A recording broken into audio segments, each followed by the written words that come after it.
யா நாங்கள் வந்து 2016 பேப்பர்ன்ற டிஸ்கஷனை பார்த்துக்கிட்டு இருக்கிறோம். அப்போது லாஸ்ட்டாக வந்து நாங்கள் ஸ்ட்ரக்சர் பேப்பரை முடித்தோம்.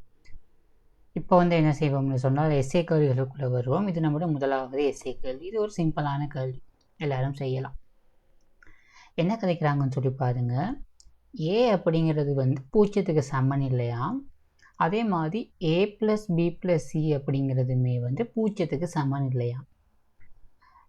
அந்த மாதிரி இருக்கிற மாதிரி ஏபிசி 3 பேர் மெய்யெண்களாம். அவங்க எனக்கு சொல்லியிருக்கிறாங்க எஃப்எக்ஸ் வந்து இதுவாம் எனவும் கொள்வோம்.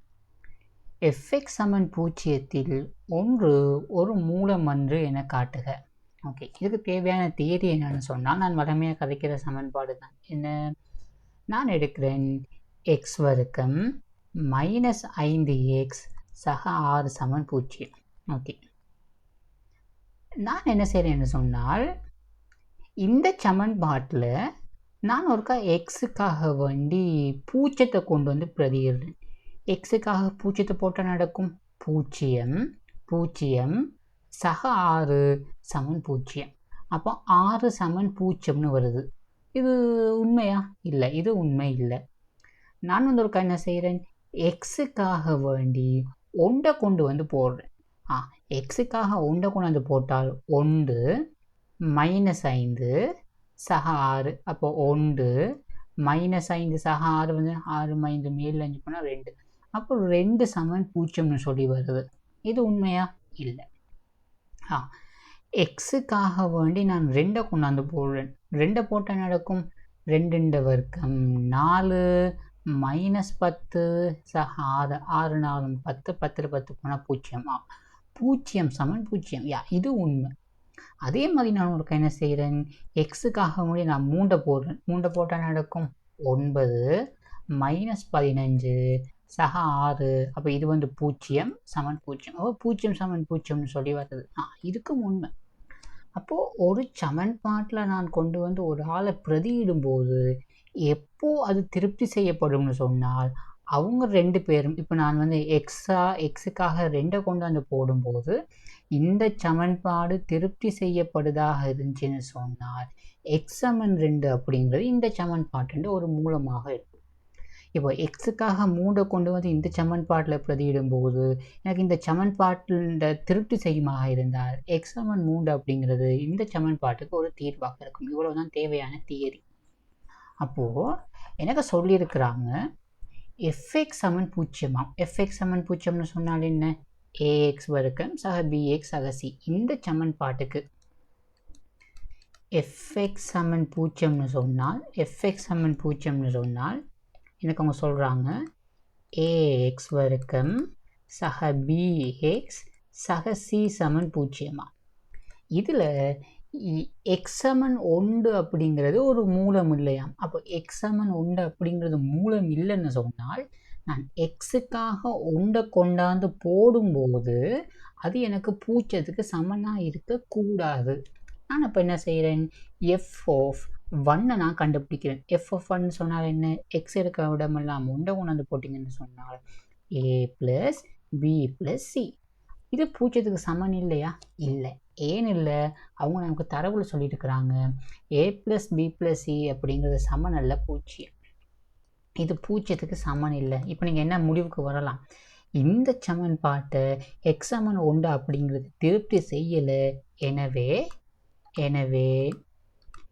எக்ஸ் சமன் 1 என்பது எஃப்எக்ஸ் சமன் 0த்தின் மூலம் அன்று. எஃப்எக்ஸ் சமன் 0த்தின் மூலம் அன்று. சிம்பிள், அவ்வளவுதான். மூலம் அன்று, ரைட். அடுத்து கதைக்கிறாங்க இந்த எஃப்எக்ஸ் சமன் 0த்தின் மூலங்கள் ஆல்ஃபாவும் பீட்டாவும். ஓகே, அடுத்து சொல்கிறாங்க இந்த எஃப்எக்ஸ் சமன் 0த்தின் மூலங்கள் வந்து ஆல்ஃபாவும் பீட்டாவுமா. அப்படியாக இருந்தால் இது சமன் இதுன்னு, இது சமன் இதுனும், இதை மூலங்களாக கொண்ட சமன்பாடு வந்து இதுவும் காட்ட சொல்கிறான். Okay, simple. நான் எனக்கு நினைக்கல 2 ஐடியாஸ் எனக்கு வருது. முதலாவது நாங்கள் வந்து சாதாரண முறையை செய்வோம். இப்போது எஃப்எக்ஸ் சமன் 0த்தின் மூலங்கள் ஆல்ஃபாவும் பீட்டாவும்னு சொன்னால் எனக்கு தெரியும் ஏஎக்ஸ் வர்க்கம் சக பிஎக்ஸ் சக சி சமன் பூஜ்ஜியத்தின் மூலங்கள் வந்து அவங்க சொல்லியிருக்கிறாங்க ஆல்ஃபாவும் பீட்டாவும். நான் இதுலேருந்து 2 முடிவுக்கு வரலாம். மூலங்களோட கூட்டுத்தொகையை வந்து எனக்கு எதுக்கு சமனாக இருக்கும்னு சொன்னால் ஆல்ஃபா ப்ளஸ் பீட்டா அப்படிங்கிறது மைனஸ் பி/a. அதே மாதிரி ஆல்ஃபா பீட்டா அப்படிங்கிறது உங்களுக்கு வரப்போகுது சி/a. இதை வச்சு அவங்க நமக்கு கேட்டிருக்கிறது alpha minus 1 into beta minus 1. இதை சுருக்குங்க. இதை பெருக்குனீங்க என்ன சொன்னால் alpha beta minus alpha minus beta. இப்போ மைனஸை நீங்கள் பொதுவாக எடுத்தீங்கன்னு சொன்னால் ஆல்ஃபா ப்ளஸ் பீட்டா. இந்த மைனஸ் இன்ட்டு மைனஸ் ப்ளஸ். அப்போ உங்களுக்கு சக கொண்டு வரப்போகுது. ஆல்ஃபா பீட்டான்னு சொல்லும்போது சிக்கு கீழேயே alpha plus beta minus POA முன்னுக்கு ஒரு மைனஸால் பெருக்கியிருக்கிறாங்க. அப்போ சக பிஓஏ சக உண்டு. இதை சுருக்குனீங்கன்னு சொன்னால் போமசி எடுத்து 1/a into a plus b plus சியாக இருக்க போகும். சிம்பிள். பிறகு சொல்லியிருக்கிறாங்க இதண்ட தலைகள், அதாவது 1/ஆல்ஃபா மைனஸ் 1ஐயும் 1/பீட்டா மைனஸ் 1ஐயும் மூலங்களாக கொண்ட சமன்பாடு. எனக்கு மூலங்களை தந்துட்டு அதற்கொத்த சமன்பாடு கேட்டாங்கன்னு சொன்னால் என்ன தேதி? இப்போ எனக்கு லெம்டாவையும் மியூவையும் மூலங்களாக கொண்ட சமன்பாடு கேட்டாங்கன்னு சொன்னால் எப்படி எழுதலாம்?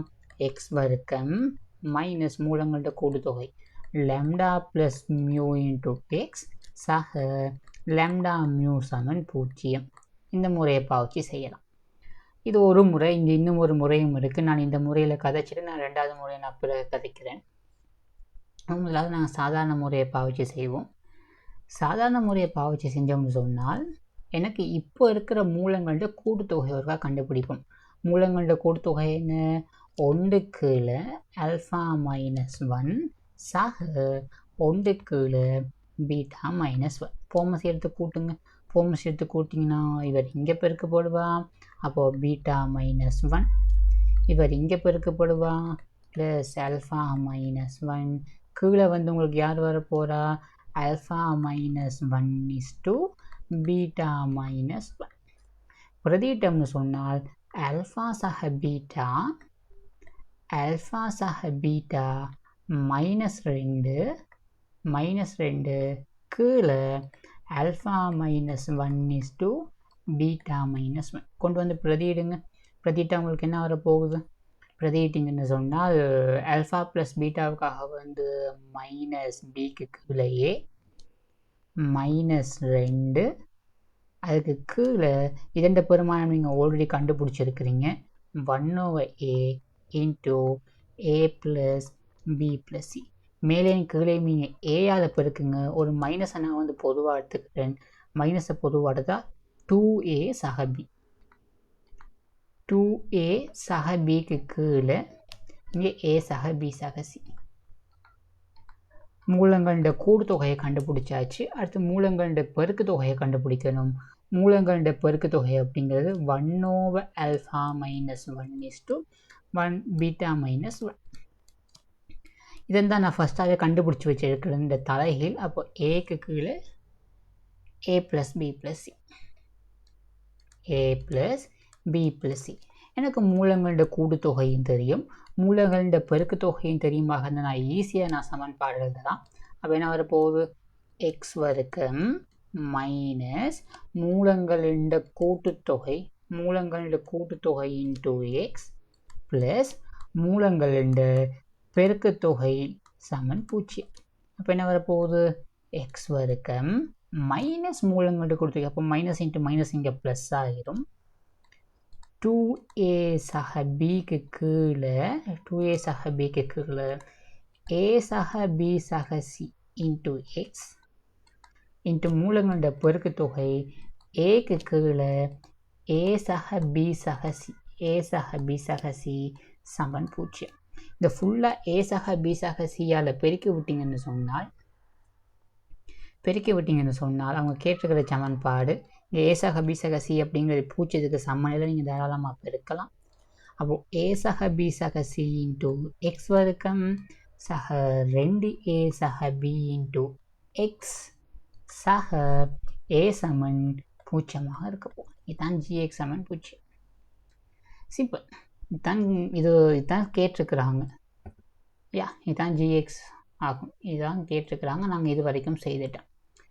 இது வந்து முறை உண்டு. இந்த கேள்வி செய்கிற ஒரு முறை. எனக்கு இந்த கேள்வியை பார்த்த உடனே எனக்கு இன்னும் ஒரு ஐடியாவும் கிளிக் ஆகிச்சு. நான் உங்களுக்கு அந்த முறையும் ட்ரை பண்ணி பார்ப்போம்.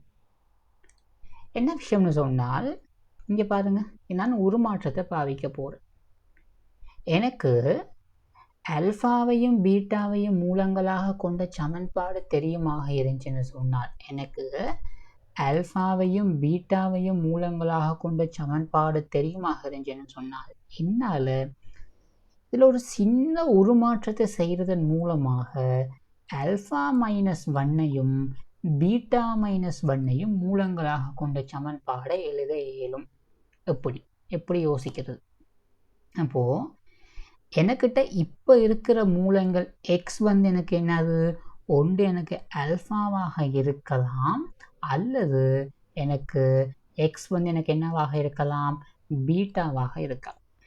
ரைட். இப்போ என்ற புதிய மூலம் y வந்து என்னது, நான் இந்த கடைசி பாட்டுக்கு வார்த்தை முன்னுக்கு நான் இந்த பெருக்கத்தின் பெருமானத்தை நான் எடுக்க போகிறேன். y வந்து ஒன்று எனக்கு ஆல்ஃபா மைனஸ் 1ஆக இருக்கலாம், அல்லது எனக்கு y வந்து என்னவாக இருக்கலாம், பீட்டா மைனஸ் 1 ஆகும். இதை நான் ஜென்ரலாக நான் எப்படி போடலாம்னு சொன்னால், y சமன் x மைனஸ் 1. எக்ஸ் சமன் ஆல்ஃபாவாக இருக்கும்போது இது வரப்போகுது, எக்ஸ் வந்து பீட்டாவாக இருக்கும்போது நீங்கள் வந்து எக்ஸை வந்து என்னன்னு யோசிங்க, ஆல்ஃபா அல்லது பீட்டான்னு யோசிச்சுக்கோங்க. நான் இப்போ எக்ஸை நான் எல்வாயாக்கி எடுக்கிறேன்.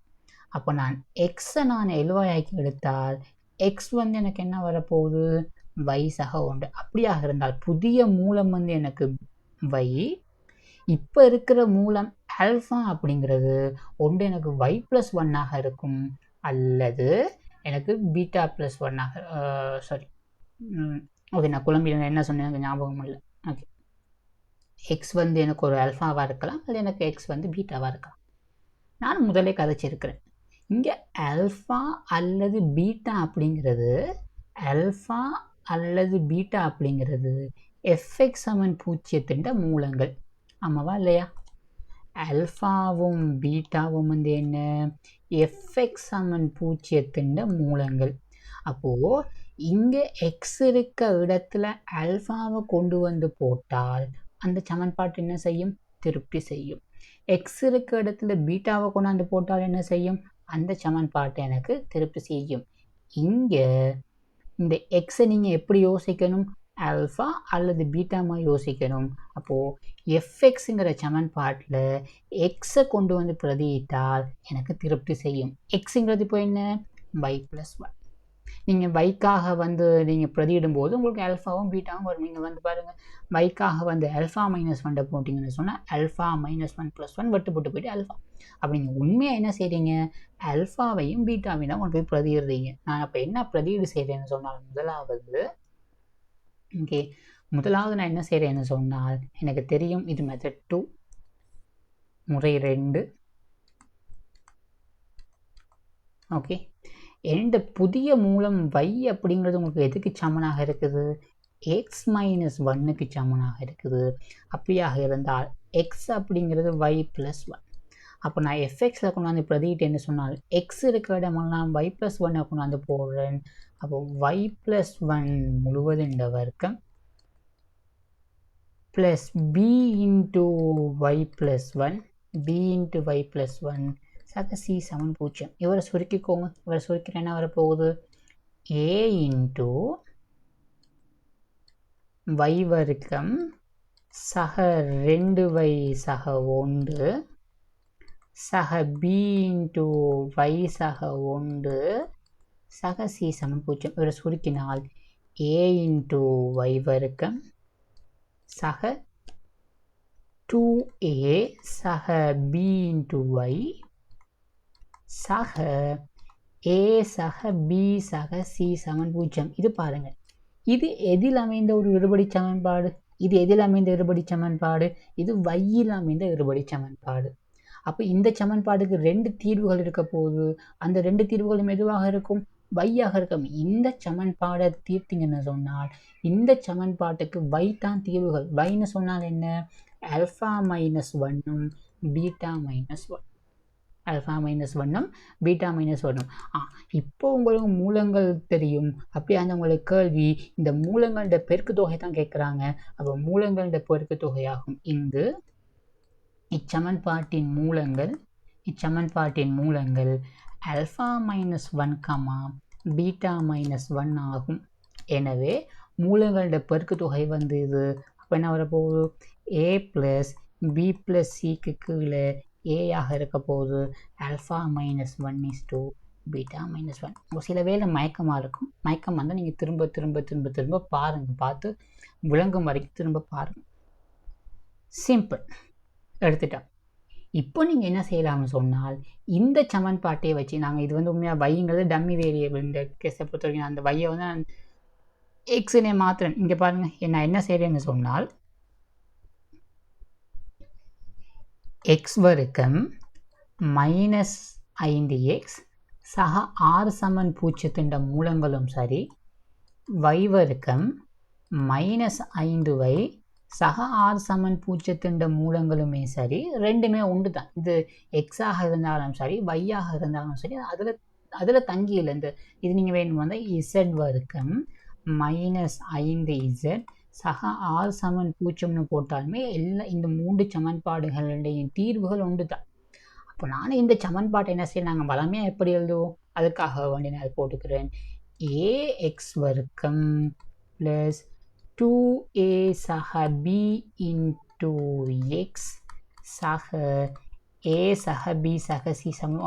இப்போ நீங்கள் கொஞ்சம் பேர் யோசிப்பீங்க, இந்த எக்ஸும் மேலே சமன்பாடு ஏஎக்ஸ் வர்க்கம் சக பிஎக்ஸ் சக சியில் இந்த எக்ஸும் உண்டா? இல்லை இல்லை. இது இந்த எக்ஸுக்கும் எந்த சம்மந்தம்? இது சும்மா நொட்டேஷன் அவ்வளோதான். வைனில் இருக்கிறத நான் எக்ஸுக்கு மாற்றி இருக்கிறேன். இந்த சமன்பாட்டின் தீர்வுகள் வந்து உங்களுக்கு என்னவாக இருக்கலாம்னு சொன்னால், ஓகே, இந்த சமன்பாட்டின் தீர்வுகள் வந்து உங்களுக்கு வரப்போகுது alpha minus one is to beta minus. இப்போ உங்களோட கேள்வி என்னன்னு சொன்னால், நீங்கள் இதில் இருந்தும் நீங்கள் அடுத்த பாட்டை செய்யலாம், அல்லது நீங்கள் நேரடியாகவுமே நீங்கள் அடுத்த பாட்டை செய்யலாம். இங்கே பாரு, இந்த சமன்பாட்டின் தீர்வுகள் இது. அப்படியாக இருந்தால் இந்த சமன்பாட்டின் தீர்வுகள் எக்ஸ் வந்து உங்களுக்கு என்னது? ஆல்ஃபா மைனஸ் ஒன் அல்லது எக்ஸ் வந்து உங்களுக்கு என்னவாக இருக்குதுன்னு சொன்னால் பீட்டா மைனஸ் ஒன். இப்போ புதிய தீர்வு y வந்து உங்களுக்கு என்னவாக இருக்குதுன்னு சொன்னால் ஒன்று கீழே ஆல்ஃபா மைனஸ் ஒன் அல்லது y சமன் ஒன்று கீழே பீட்டா மைனஸ் ஒன். அப்போ நீங்கள் ஜென்ரலாக நீங்கள் இதை எப்படி போடலாம்னு சொன்னால், புதிய மூலம் y அப்படிங்கிறது ஒன்று கீழே எக்ஸாக இருக்க போகுது. அதாவது நீங்கள் எக்ஸுக்காக வேண்டி பிரதியிடலாம் 1/yன்னு சொல்லி. எக்ஸை நான் வந்து என்ன செய்கிறேன்? 1/yன்னு சொல்லி போடுறேன். அப்போ இந்த சமன்பாட்டில் எக்ஸ் இருக்க இடமெல்லாம் 1/yன்னு போட்டிங்கன்னு சொன்னால் உங்களுக்கு a இன்ட்டு எக்ஸ் வர்க்கம்னு சொல்லும்போது 1/y வர்க்கம் ப்ளஸ் 2a சக b இன்ட்டு 1/y சக a சக b சக c சமன் 0. ஃபுல்லாக y வர்க்கத்தால் பெருக்கி விட்டீங்கன்னு சொன்னால் உங்களுக்கு வரப்போகுது a சக 2a சக b இன்ட்டு y சக a சக b சக c இன்ட்டு y வர்க்கம் சமன் 0. இது வந்து பார்த்தீங்கன்னு சொன்னால் வையில் அமைந்த இருபடி சமன்பாடு. அப்போ இந்த சமன்பாட்டின் தீர்வுகள் வந்து உங்களுக்கு வையாக இருக்க போகுது. வைன்னு சொன்னால் 1/ஆல்ஃபா மைனஸ் ஒன்னும் 1/பீட்டா மைனஸ் ஒன். இது ஃபுல்லாக வையெல்லாம் எக்ஸுக்கு மாற்றி எழுதினோம்னு சொன்னால் இந்த புது சமன்பாடு உங்களுக்கு வரப்போகுது a சக b சக c இன்ட்டு y வர்க்கம் சக 2a சக b இன்ட்டு y சக a சமன் 0 இருக்க போகுது. சிம்பிள். நீங்கள் ஒருவேளை இந்த கேள்வியை வந்து நீங்கள் ஆரம்பத்தில் வந்து இந்த சமன்பாடை எடுக்காமல் நேரடியாக நீங்கள் உருமாற்றத்தை பாவிச்சு நீங்கள் என்ன செய்யலாம்னு சொன்னால், உங்களுக்கு ஏஎக்ஸ் வர்க்கம் சக பிஎக்ஸ் சக சி சமன் 0 மூலங்கள் உங்களுக்கு ஆல்ஃபாவும் பீட்டாவுமாக இருந்தால் நேரடியாக நீங்கள் என்ன செய்யலாம்? 1/ஆல்ஃபா மைனஸ் ஒன்னையும் 1/பீட்டா மைனஸ் ஒன்னையும் மூலங்களாக கொண்ட சமன்பாட்டை நீங்கள் நேரடியாக எழுதலாம். ஓகே, ஒருக்கா வீடியோ நிப்பாட்டிட்டு நீங்கள் ஒருக்கா என்ன செய்யுங்க, ட்ரை பண்ணுங்கள். ட்ரை பண்ணிவிட்டு நீங்கள் தொடர்ந்து பாருங்கள். ஓகே, நான் நினைக்கிறேன் நீங்கள் செய்திருப்பீங்கன்னு சொல்லி நாங்கள் பார்ப்போம். எந்த புதிய மூலம் y வந்து உங்களுக்கு என்ன வரப்போகுதுன்னு சொன்னால் y சமன் 1க்கு கீழே நான் ஜென்ரலாக போடுறேன் x மைனஸ் 1. இதை குறுக்க படுக்கினீங்கன்னா உங்களுக்கு வரப்போகுது x மைனஸ் 1 சமன் 1/y. அப்படியாக இருந்தால் எக்ஸை நீங்கள் போடலாம். இதை எங்கிட்டு கொண்டு வந்து கூட்டினீங்கன்னு சொன்னால் y ப்ளஸ் 1/y. இதை கொண்டு வந்து இந்த சமன்பாட்டில் பிரதிட்டீங்கன்னு சொன்னால் a into y plus 1/y முழுவதின் வர்க்கம் சக b into y plus 1/y சக c சமன் 0. ஓகே, சக c சமன் 0. அப்போ இவரை சுருக்குவோம். சுருக்கினா என்ன வரப்போகுது a இன்ட்டு y வர்க்கம் சக 2y சக 1 அதுக்கு கீழே y வர்க்கம் சக b into y plus 1/y சக c சமன் 0. ஃபுல்லாக y வர்க்கத்தால் பெருக்கினீங்கன்னு சொன்னால் a இன்ட்டு y வர்க்கம் சக 2y சக 1 சக by இன்ட்டு y சக 1 சக c இன்ட்டு y வர்க்கம் சமன் 0. இந்த y வர்க்கமெல்லாம் ஒன்றா சேர்த்திங்கன்னா a, இங்கே ஒரு b இன்ட்டு y வர்க்கம், இங்கே ஒரு சக c இன்ட்டு y வர்க்கம். அப்போது a சக b சக c இன்ட்டு y வர்க்கம், இங்கே ஒரு 2a, இங்கே ஒரு சக b y, அப்போ 2a சக b இன்ட்டு y, இங்கே ஒரு a சக a சமன் 0. ஃபுல்லாக எக்ஸுக்கு மாற்றி விட்டோம்னு சொன்னால் எனக்கு வரப்போகுது a சக b சக c இன்ட்டு y வர்க்கம் சக 2a சக b இன்ட்டு y சக a சமன் 0 இருக்க போகுது. சிம்பிள். ஓகே, இவ்வளோ தான் விஷயம். ரைட். ஓகே, இது வரைக்கும் செஞ்சுட்டேன். இப்போ நான் நிறைய எழுதிட்டேன். நான் இப்போ கடைசியாக நான் முடிவை மட்டும் நான் எழுதிக்கிறேன். எனக்கு தெரியும் நான் இப்போ என்ன கண்டுபிடிச்சிருக்கேன்னு சொன்னால் நான் அடுத்த கடைக்கு நாங்கள் பாவிக்க வேண்டி வரும்னு நினைக்கிறேன். ax வர்க்கம் சக bx சக c சமன் 0 மூலங்கள் வந்து ஆல்ஃபாவும் பீட்டாவும். அதே மாதிரி எனக்கு a சக b சக c இன்ட்டு x வர்க்கம் சக 2b சக a இன்ட்டு x, 2b சக a தானே, சாரி 2a சக b. ஓகே, 2a சக b இன்ட்டு x சக a சமன் 0 மூலங்கள் வந்து நம்மளோட புதிய மூலங்கள். இது வந்து எந்த fx, இது வந்து எந்த fx, இது வந்து எந்த gx, இது வந்து எந்த gx. அவங்க கதைக்கிறாங்க என்கிட்ட ஏ வந்து பெரிது பூஜ்ஜியமாம். இப்போ அவங்க சொல்கிறாங்க எனக்கு ஏ வந்து என்னவாம், இந்த சமன்பாட்டில் ஏ வந்து பெரிது பூஜ்ஜியமா. ஓகே, அதே மாதிரி ஏ ப்ளஸ் பி ப்ளஸ் சியும் பெரிது பூஜ்ஜியமா. எனக்கு இந்த சமன்பாட்டில் எக்ஸ் 2 பேர்லேயும் எக்ஸ் வர்க்கத்தின் குணகம் வந்து பெரிது பூஜ்ஜியம்னு சொல்லியிருக்கலாம். இதுவும் என்ன பெரிது பூஜ்ஜியமா. அப்படியாக இருந்தால் எனக்கு fxனது இழிவு பெருமானம் m ஆனது m1 ஆனது இனால் தரப்படுகிறது. எனக்கு அடுக்க சிம்பிள். இதன் இழிவு fx என்ற இழிவு பெருமானத்தை கேட்கலாம். நான் என்ன செய்கிறேன்னு சொன்னால் இந்த ஃபுல்லாக நான் ஒரு ஏஆல பிரிச்சுக்கிறேன். ஏஆல பிரித்து விட்டீங்கன்னு சொன்னால் இந்த fx வந்து உங்களுக்கு வரப்போகுது. ஓகே, சாரி, சமன்பாடு இல்லை, நான் fx எடுக்கிறேன். fxங்கிறது இந்த சமன் பூஜ்ஜியம் இல்லை, நான் fxங்கிற சார்பை நான் எடுக்கிறேன். சார்பு இது சமன்பாடு, இது சார்பு. அப்போது fx வந்து வரப்போகுது ax வர்க்கம் சக bx சக c. நான் இவங்க 2 பேர்த்துலேருந்து ஒரு ஏயை நான் கொம்மனாக எடுத்தால், ஏயை நான் பொதுவாக எடுத்தால் x வர்க்கம் சக bக்கு கீழே a இன்ட்டு எக்ஸ், இந்த சக c வெளியே வச்சுக்கோ. நான் இவரை வந்து நிறைவர்க்கமாக்கி எழுதுறேன். நிறைவர்க்கமாக எழுதுகிற முறையெல்லாம் உங்களுக்கு தெரியும். அப்போது a இன்ட்டு எக்ஸ் சக எக்ஸுண்ட குணகத்தின் அரைவாசி. அப்போ பிக்கு கீழே 2a முழுவதுண்ட வர்க்கம். இவரோட விரிச்செழுதுங்க, இவர் வாரான்னு பாருங்கள். எக்ஸ் வர்க்கம், இவரையும் பெருக்கி 2ஆல் பெருக்கினா இவர் வரும். ஆனால் எக்ஸ்ட்ராவாக ஒரு உறுப்பு வந்திருக்கும், அது இல்லாமாக்க மைனஸ் பி வர்க்கத்துக்கு கீழே 4a வர்க்கம் சகசி. இதை இதுவரை உள்ள பெருக்கிறீங்கன்னு சொன்னால் a இன்ட்டு எக்ஸாக பிக்கு கீழே 2a முழுவதுண்ட வர்க்கம் மைனஸ் பி வர்க்கத்துக்கு கீழே 4a பி வர்க்கத்துக்கு கீழே 4a சகசி. இவரை போமசி எடுத்து சுருக்குனீங்கன்னு சொன்னால் உங்களுக்கு வரப்போகுது a இன்ட்டு எக்ஸாக பிக்கு கீழே 2a முழுவதுண்ட வர்க்கம் மைனஸை நான் பொதுவாக எடுக்கிறேன், பி வர்க்கம் மைனஸ் 4ac கீழே 4a. இந்த பி வர்க்கம் மைனஸ் 4ac தான் வந்து அவங்க என்னன்னு சொல்லியிருக்கிறாங்கன்னு சொன்னால் டெல்டான்னு சொல்லியிருக்கிறாங்க. அப்போ இது வரப்போகுது f of x சமன் a இன்ட்டு எக்ஸாக பிக்கு கீழே 2a முழுவதுண்ட வர்க்கம் மைனஸ் டெல்டாவுக்கு கீழே 4a.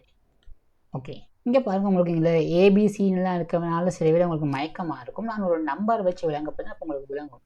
இப்படி இருக்கிறதாக யோசிக்கும்.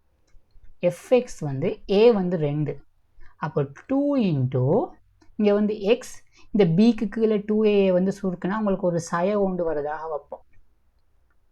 முழுவதுண்ட வர்க்கம் மைனஸ் இந்த டெல்டாவுக்கு கீழே 4a சுருக்கினா உங்களுக்கு ஒரு 5 வரதாக எடுப்போம். அப்போ எஃப்எக்ஸ் இந்த வடிவத்தில் இருக்குன்னு சொல்லி வச்சுக்கோங்க. இங்கே பாருங்கள், எக்ஸ் என்னவா வேணாலும்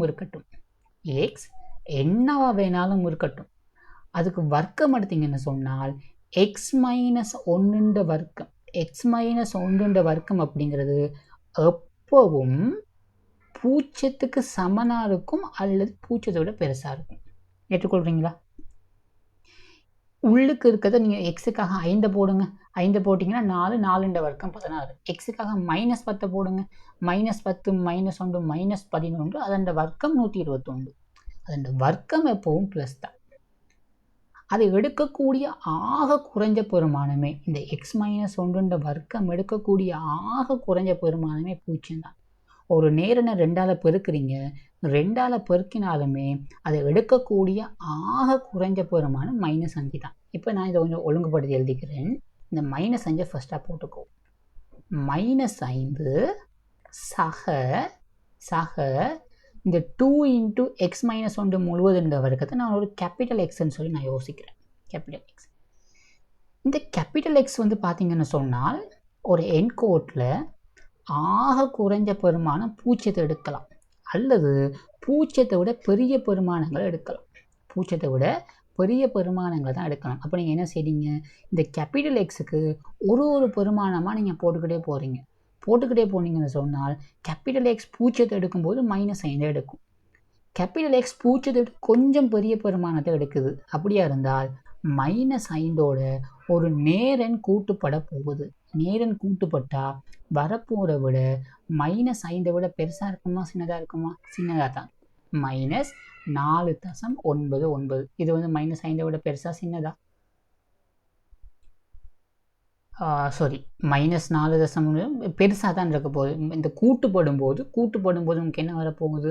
-5 விட பெரிய நம்பர்ஸ் தான் வரப்போகுது. நீங்கள் -5ஓட நீங்கள் எந்த ஒரு நேரனை கூட்டினாலும் வரப்போகிற நம்பர் -5 விட பெருசாக தான் இருக்க போகுது. அப்போது இந்த எஃப்எக்ஸ் என்ன செய்யலாம்னு சொன்னால் மினிமம் -5 எடுக்கும். அதன் ஆக குறைஞ்ச பெருமானம் -5. அதே மாதிரி அது எக்ஸுக்கு எக்ஸ் 0 இருக்கும்போது மைனஸ் எடுக்கும். மற்றபடி எல்லா பெருமானத்துக்கும் போது -5 விட என்ன இருக்க போகுது? பெரிய பெருமானங்கள் தான் எடுக்க போகுது. அப்போ அது எடுக்கக்கூடிய இழிவு பெருமானம் -5 தான். இப்போ நீங்கள் இந்த ஏபிசிடிக்கு வாங்க, உங்களுக்கு விளங்கும்.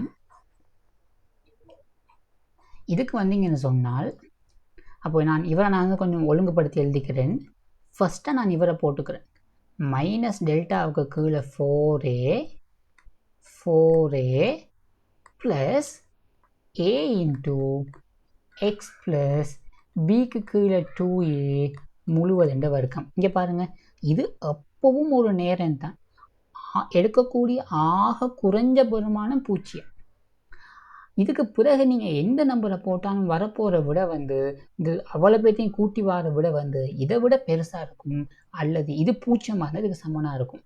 அப்போ இந்த எஃப்எக்ஸ் இருக்கக்கூடிய மினிமம் பெருமானம் வந்து உங்களுக்கு என்னவாக இருக்கும்னு சொன்னால், எஃப்எக்ஸினுடைய மினிமம் பெருமானம் எஃப்எக்ஸின் மினிமம் பெருமானம் வந்து உங்களுக்கு என்னவாக இருக்கும்னு சொன்னால் மைனஸ் டெல்டாவுக்கு கீழே 4a இருக்கப்போ. ஓகே, அதான் அவங்க M1ன்னு சொல்லியிருக்கிறாங்க. அப்போ M1 வந்து உங்களுக்கு என்ன வரப்போகுதுன்னு சொன்னால் மைனஸ் டெல்டாவுக்குள்ள 4. சிம்பிள். ஓகே, இவ்வளோதான் விஷயம்.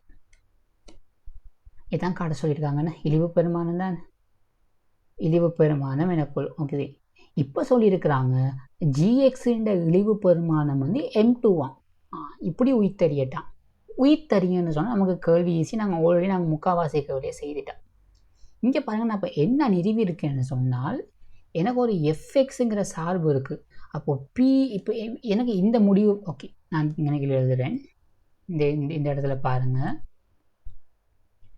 ஓகே, இப்போது நான் என்ன நிறுவி இருக்கிறேன்னு சொன்னால் எனக்கு எஃப்எக்ஸுங்கிற ஒரு சார்பு இருக்குது. ஏஎக்ஸ் வர்க்கம் சக பிஎக்ஸ் சக சி. இங்கே ஏ வந்து எனக்கு பெரிதுபூச்சியமாக இருந்துச்சுன்னு சொன்னால் எஃப்எக்ஸினுடைய இழிவு பெருமானம்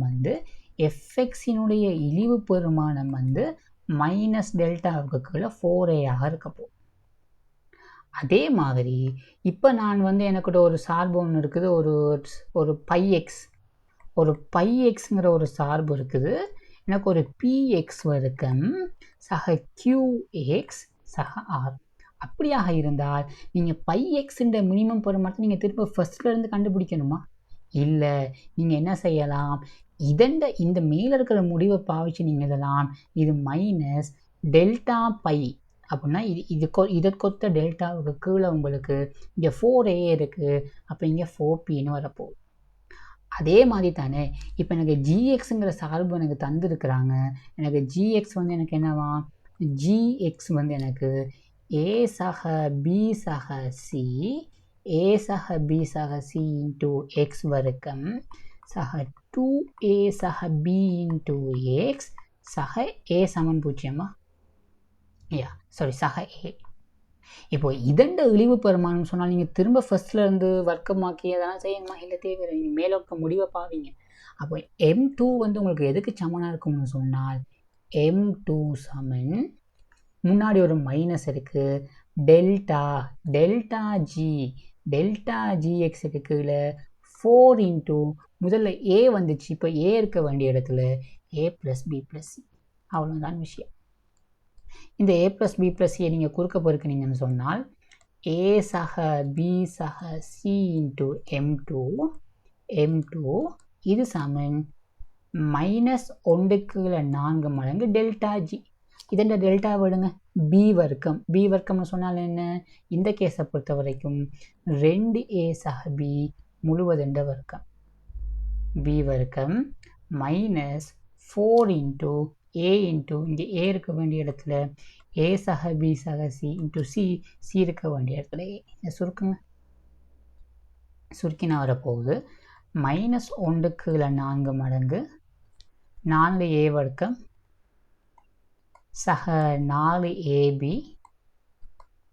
சக b வர்க்கம் சய 4a வர்க்கம் சய 4ab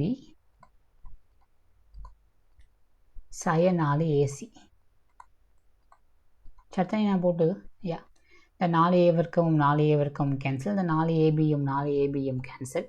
அப்போ உங்களுக்கு வரப்போகுது a சக b சக c இன்ட்டு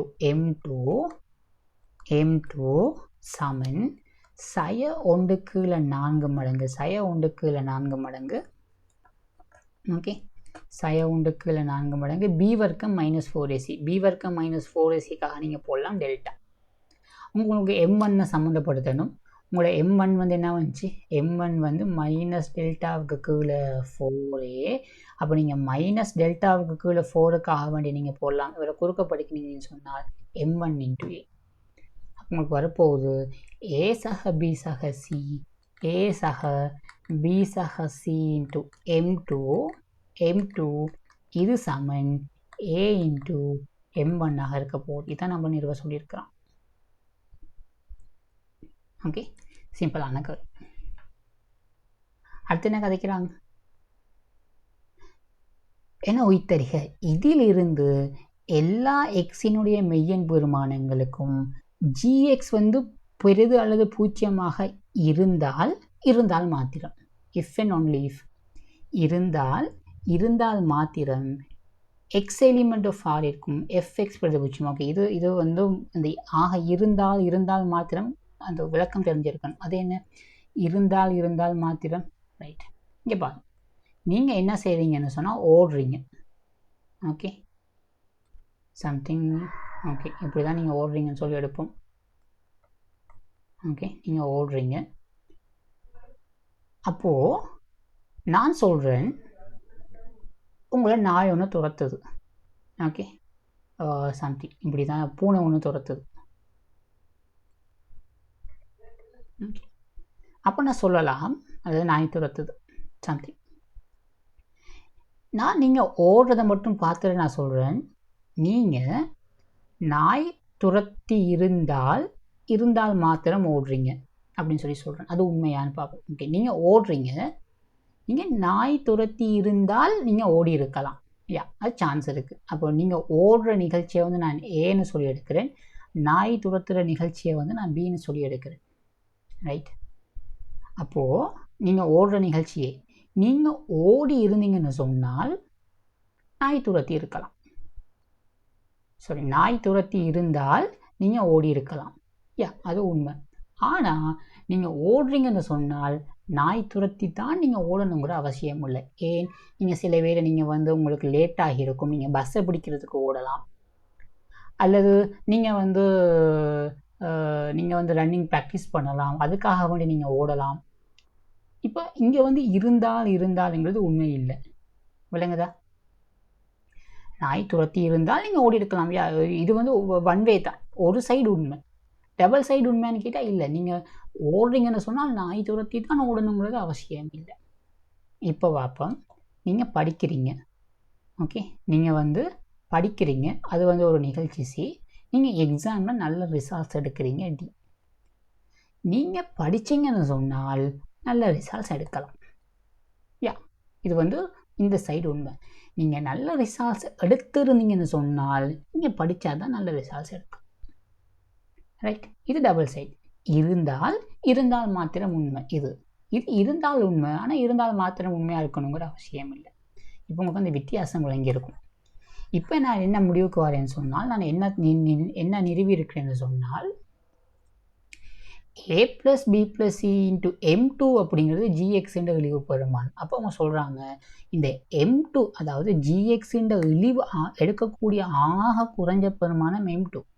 அந்த gx எப்பவும் பெரிது பூஜ்ஜியமாக இருக்கணுமாக இருந்தால் அதன் மினிமம் பெருமானம் வந்து எப்பவும் பெரிதல்ல சமன் பூஜ்ஜியமாக இருக்கணும். ஆக இருந்தால் அப்போது gx பெரிது அல்லது சமன் பூஜ்ஜியமாக இருந்துச்சுன்னு சொன்னால் அதன் இழிவு பெருமானம், அதன் gx மினிமம் பெருமானம் வந்து இது இருந்தால், இப்படி இருந்தால் gx மினிமம் பெருமானம் வந்து உங்களுக்கு எப்படி இருக்கணும்னு சொன்னால் கட்டாயம் பெரிது பூஜ்ஜியமாக தரும்.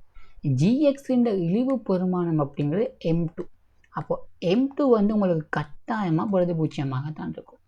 நீங்கள் m2 பெரிது பூஜ்ஜியம்னு சொன்னால் m2வை ஒரு நேரெண்ணால் பெருக்க வாரதும், அதாவது a + b + c × m2வுமே வந்து உங்களுக்கு என்னவாக இருக்க போகுது, பெரிதல்ல சமன் பூஜ்ஜியமாக தான் இருக்க போகுது. ஏன், அவங்க நமக்கு தந்துருக்குறாங்க a + b + c அப்படிங்கிறது பெரிது பூஜ்ஜியம் சொல்லி தந்துருக்குறான்.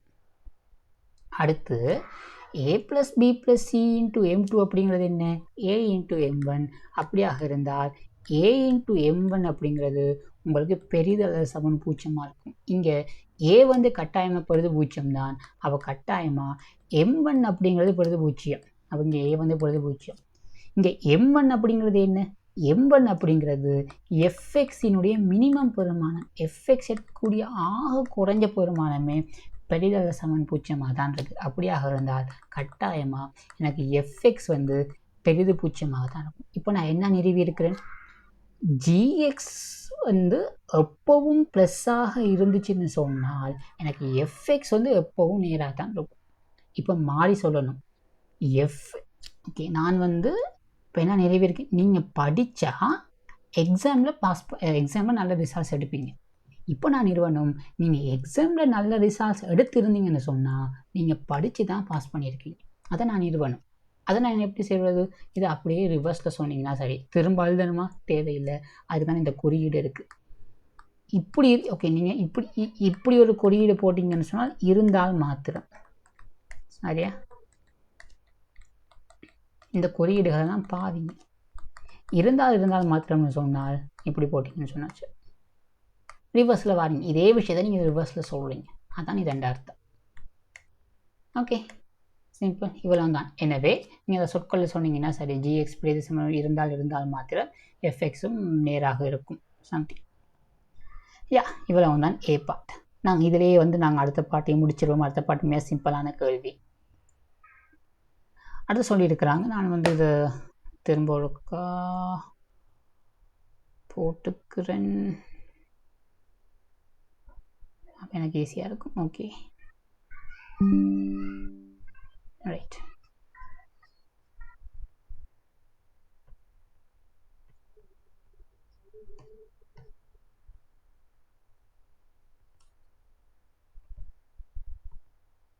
ரைட், ஸ்க்ரீன் விளங்குதுன்னு நினைக்கிறேன், பார்ப்போம்.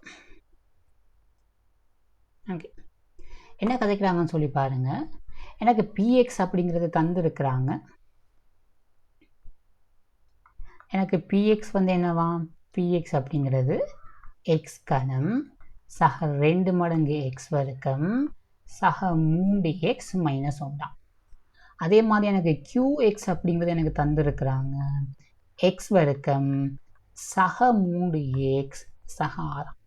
மீதி தேற்றத்தை பயன்படுத்தி px ஆனது x மைனஸ் 1ஆல் வகுக்கப்படும் போது உள்ள மீதியையும் qx ஆனது x மைனஸ் 2னால் வகுக்கப்படும் போது உள்ள மீதியையும் காண்க. சிம்பிள்.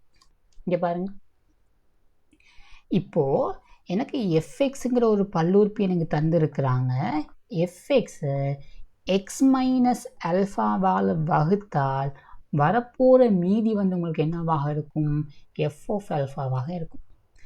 இதுதான் தியரி, இதுதான் மீதி தேற்றம். அப்போது எனக்கு fxஐ x மைனஸ் 1ஆல் வகுக்கப்படும் போது உள்ள மீதி வந்து எனக்கு என்னவாக இருக்கும்னு சொன்னால், மீதி அதோட r1 எடுப்போம்.